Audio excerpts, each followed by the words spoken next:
Hello बच्चों, अब मैं फ्यूचर टेंस के बारे में बताने जा रहा हूं। मैंने इसके पहले के वीडियो में पास्ट टेंस और प्रेजेंट टेंस के बारे में भी बता चुका है, आप लोग देख सकते हैं। और इसलिए मैं इस टेंस में केवल फ्यूचर टेंस का ही बता रहा हूं। तो फ्यूचर टेंस के बारे में मैंने बताया था कि गा गे गी, यानी किसी वाक्य के अंत में अगर गा गे गी रहता है तो पूरी तरह से हम लोग को यह समझ लेना चाहिए कि यह जो वाक्य है फ्यूचर टेंस में है। और इसके बाद मैं फ्यूचर टेंस के फॉर्म के बारे में बता रहा हूं। इसके 4 फॉर्म होते हैं: future indefinite, future continuous, future perfect और फ्यूचर परफेक्ट कंटिन्यूअस। सबसे पहले हम लोग फ्यूचर इंडेफिनिट के बारे में जानेंगे। तो फ्यूचर इंडेफिनिट में जो वाक्य होता है सिंपल रूप में लास्ट में गा लगा रहता है। जैसे मैं आम खाऊंगा, तो मैं आम खाऊंगा से अज्ञात होता है कि यह जो वाक्य है फ्यूचर इंडेफिनिट टेंस में है। तो इसको हम कैसे ट्रांसफॉर्म करेंगे, ट्रांसलेट करेंगे इन इंग्लिश, इसके लिए हमें स्ट्रक्चर के बारे में जानकारी प्राप्त करना पड़ेगा। हमें स्ट्रक्चर बता रहा हूं। सबसे पहले subject plus shall be plus given plus object होता है अफर्मेटिव केस में। अफर्मेटिव केस में क्या होता है? Subject plus shall be plus V1 plus object होता है। तो इसके अंतर्गत जैसे कि एग्जाम्पल से हम लोग जानेंगे, राम आम खाएगा। राम आम खाएगा तो क्या हो जाएगा? Ram will eat a mango. अब इसका निगेटिव कैसे बनाते हैं? तो निगेटिव बनाने के लिए भी स्ट्रक्चर पर आधारित होना होगा, स्ट्रक्चर बेस्ड होना होगा। जैसे स्ट्रक्चर में क्या करता है? Subject plus shall will plus not plus V1 plus object. उदाहरण स्वरूप में हम लोग जानेंगे, मैं आम नहीं खाऊंगा। मैं आम नहीं खाऊंगा तो क्या हो जाएगा? I will not eat a mango. I will not eat a mango, ये निगेटिव फॉर्मेशन है। इसके बाद हम लोग इंट्रोगेटिव फॉर्मेशन में जाएंगे। तो इंट्रोगेटिव फॉर्मेशन में क्या होता है कि शैल और विल को सब्जेक्ट से पहले कर दिया जाता है, यानी shall will plus subject plus V1 plus object plus question mark. उदाहरण स्वरूप में, क्या मैं आम खाऊंगा तो क्या हो जाएगा? शैल आई ईट a mango. Shell I eat a mango और इसके बाद क्वेश्चन मार्क हो जाएगा। इसके बाद लास्ट में हम लोग चलते हैं इंट्रोगेटिव विथ नेगेटिव। तो इंट्रोगेटिव विथ नेगेटिव में क्या होता है कि सब्जेक्ट के पहले शैल और विल रहता है, उसके बाद सब्जेक्ट हो जाता है, उसके बाद नॉट हो जाता है, उसके बाद फिर V1 हो जाता है और ऑब्जेक्ट हो जाता है और लास्ट में प्रश्नसूचक चिन्ह हो जाता है। एग्जाम्पल के तौर पर, क्या मैं आम नहीं खाऊंगा तो क्या हो जाएगा? शैल आई नॉट ईट ए मैंगो। इस प्रकार से हम लोग फ्यूचर इंडेफिनिट के बारे में जानकारी प्राप्त करते हैं। लगता है मुझे ऐसा प्रतीक होता है कि आप लोग इसको समझ चुके होंगे।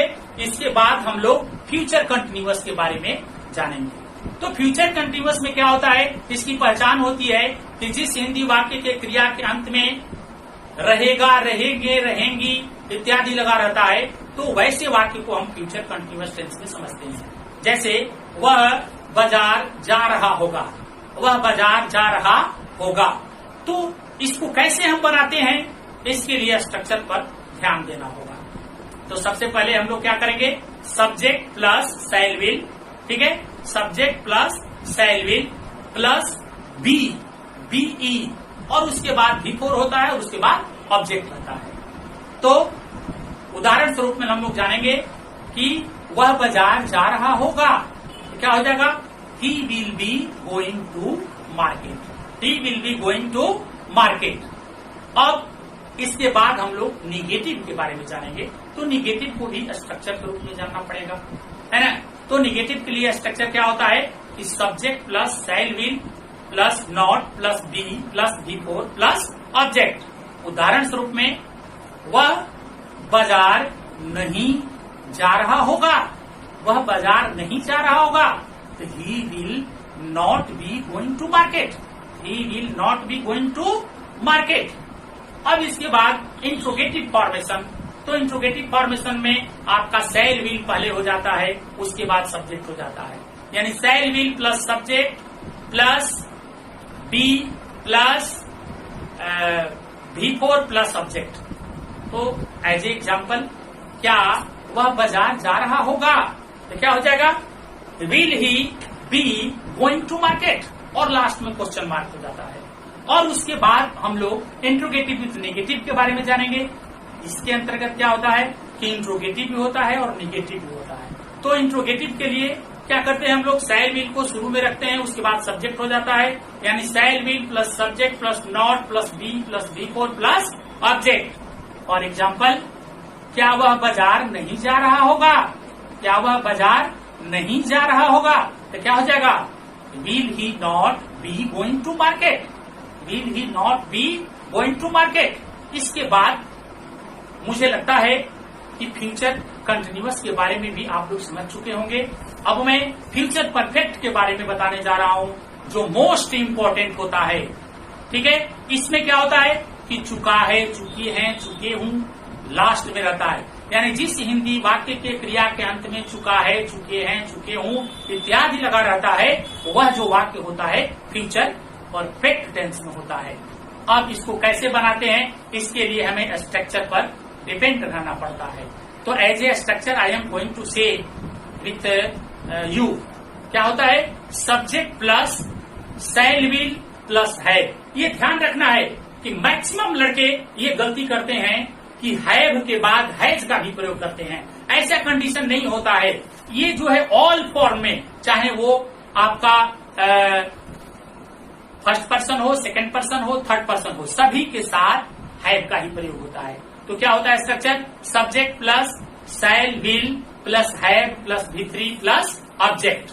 एज एग्जाम्पल, मैं बाजार जा चुका, वह बाजार जा चुका होगा, वह बाजार जा चुका होगा, तो क्या हो जाएगा, he will have gone to market, he will have gone to market. इसका निगेटिव क्या होगा, निगेटिव में स्ट्रक्चर में देखते हैं, subject plus shall will plus have plus not plus V3 plus object.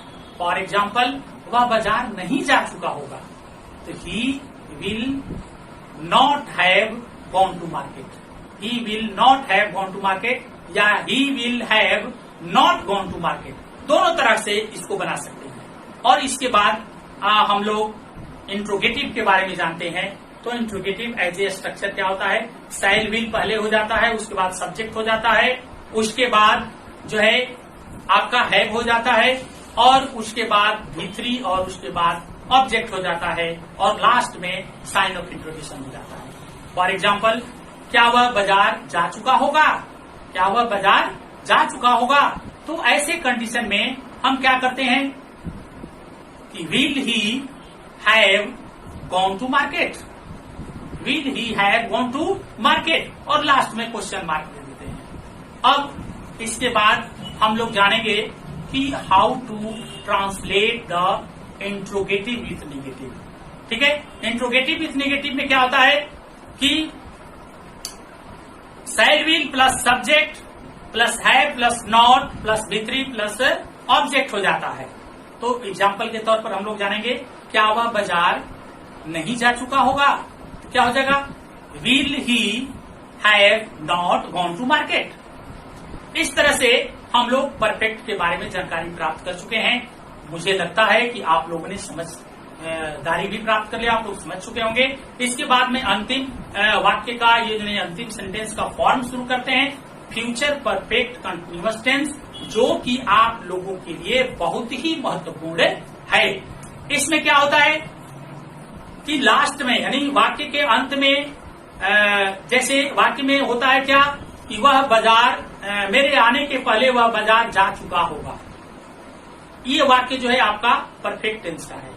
लेकिन फ्यूचर परफेक्ट कंटिन्यूअस में क्या होता है कि वह 2 वर्षों से इस काम को करते आ रहा होगा, यानी रहा होगा, रही होंगी, आ रहा होगा, आ रही होगी, आ रहे होंगे, इस तरह का वाक्य रहता है। तो इसके स्ट्रक्चर में क्या होता है कि subject plus shall will plus have plus been plus V4 plus from और सिंस।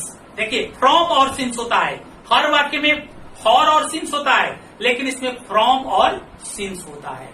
ऐसे कंडीशन में क्या होता है कि हमें इस बात का ध्यान रखना कि कहां पर फ्रॉम और कहां पर सिंस का प्रयोग होता है। इस तरह से हम जो है इस फ्यूचर परफेक्ट कंटिन्यूअस को समझते हैं और बनाने का नेक्स्ट वीडियो को जानने के लिए मेरे इस चैनल को सब्सक्राइब करेंगे। Thank you very much.